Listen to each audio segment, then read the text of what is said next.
Ladies and gentlemen, the hour of the time is brought to you by Swiss America Trading. Have you ever held a real silver dollar or gold coin in your hands? Now, I know some of you older folks have because, and I'm not really, well, I don't know. It depends on how old you are. You might call me an older folk. I'm 52 years old, fixing to turn 53, I think. Yeah, that's exactly what it is. So, some of us in my age bracket and older know what it means to hold a silver dollar in our hand because we used to have them when we were kids and when we were growing up and when we were young men and women, but not anymore. So, I don't know exactly when the cutoff actually succeeded in making them so scarce that people didn't see them again unless they had a collection or knew somebody who had a collection or visited a coin shop. But in most cases, you wouldn't hold it in your hand. It'd be in a plastic container, or you'd be able to look at it or ask questions about it. But those things just aren't out for you to fondle, if you know what I mean. But even at my age, I had never in my life held a gold coin because those disappeared long before I ever came along, folks. So it wasn't until I began to understand what was happening and realized that I had better do something about it and got my hands upon a real $20 gold piece that I realized what the difference was between a $20 gold piece and a $20 bill. It's the difference between night and day. It's the difference between a counterfeit piece of paper all covered with ink that is printed in the form of lies and real money, something that has intrinsic value in itself, whether it's used or money or not. It's valuable. And you can make things with it, and it has use in technology and in the home and jewelry, and it's one of the best conductors for electricity and all kinds of things. But it has traditionally, throughout the history of the human race, been recognized as money.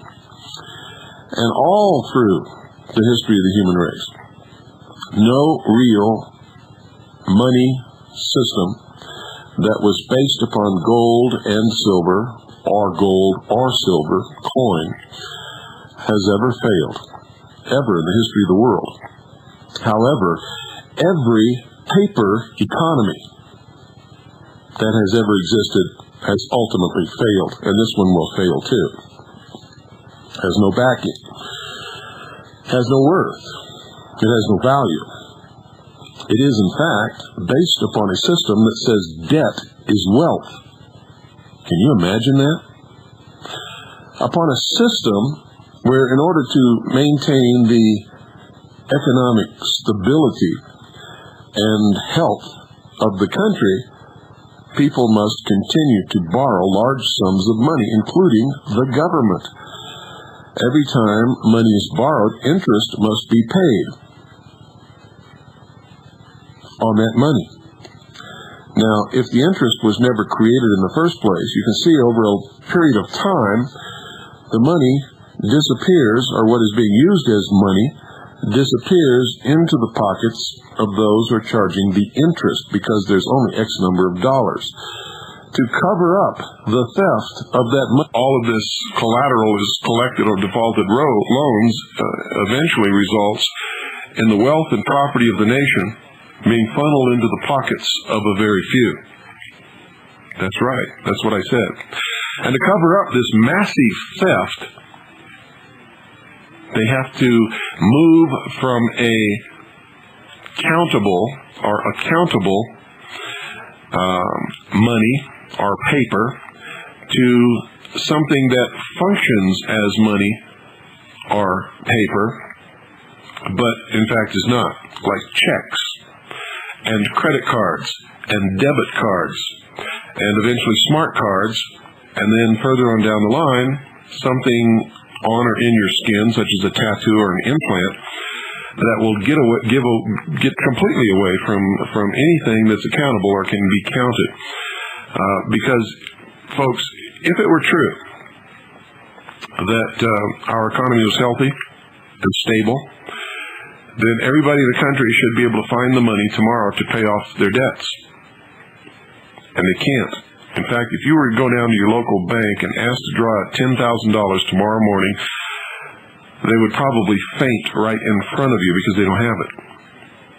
If they gave you $10,000, they wouldn't be able to do business that day. You see, there isn't any money in the banks. There isn't enough money in circulation in the nation to pay off even a small portion of the debt of the people, much less the debt of the government. Because over years and years and years of borrowing and paying back and paying interest on top of the principal, the money literally disappears. So they have to have something in its place.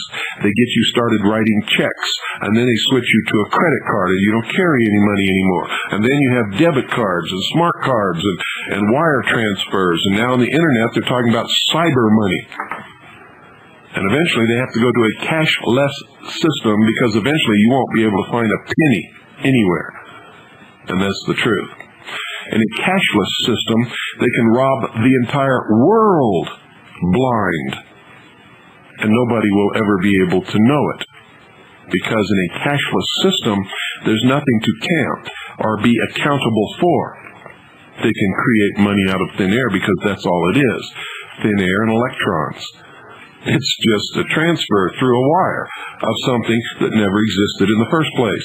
You're being robbed of everything, and you don't even know it. It's just a matter of time before the whole house of cards comes tumbling down. In fact, I bet if we all breathed real hard right now, tomorrow the stock market would crash.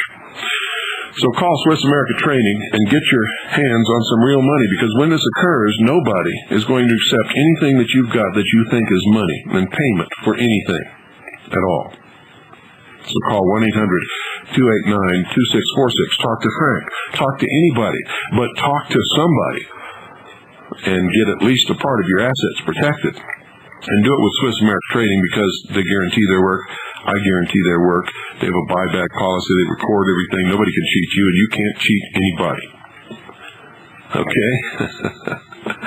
1-800-289-2646. You can't go wrong. And folks, do it now. You know how we tend to be? How we tend to procrastinate?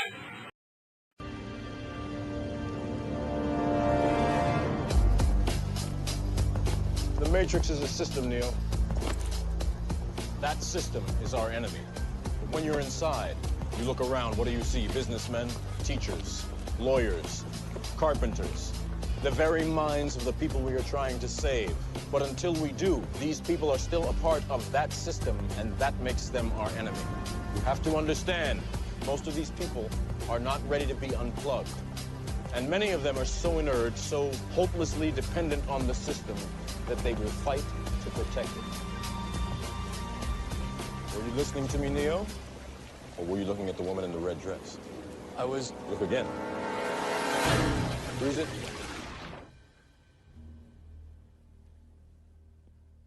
This isn't the Matrix. No. It's another training program designed to teach you one thing. If you are not one of us, you are one of them. What are they? Sentient programs. They can move in and out of any software still hardwired to their system. That means that anyone we haven't unplugged is potentially an agent. Inside the Matrix, they are everyone, and they are no one. We have survived by hiding from them, by running from them. But they are the gatekeepers. They are guarding all the doors, they are holding all the keys, which means that sooner or later, someone is going to have to fight them. Someone. I won't lie to you, Neo. Every single man or woman who has stood their ground, everyone who has fought an agent has died. But where they have failed, you will succeed. Why? I've seen an agent punch through a concrete wall. Men have emptied entire clips at them and hit nothing but air. Yet their strength and their speed are still based in a world that is built on rules. Because of that, they will never be as strong or as fast as you can be. What are you trying to tell me? That I can dodge bullets? No, Neo. I'm trying to tell you that when you're ready, you won't have to.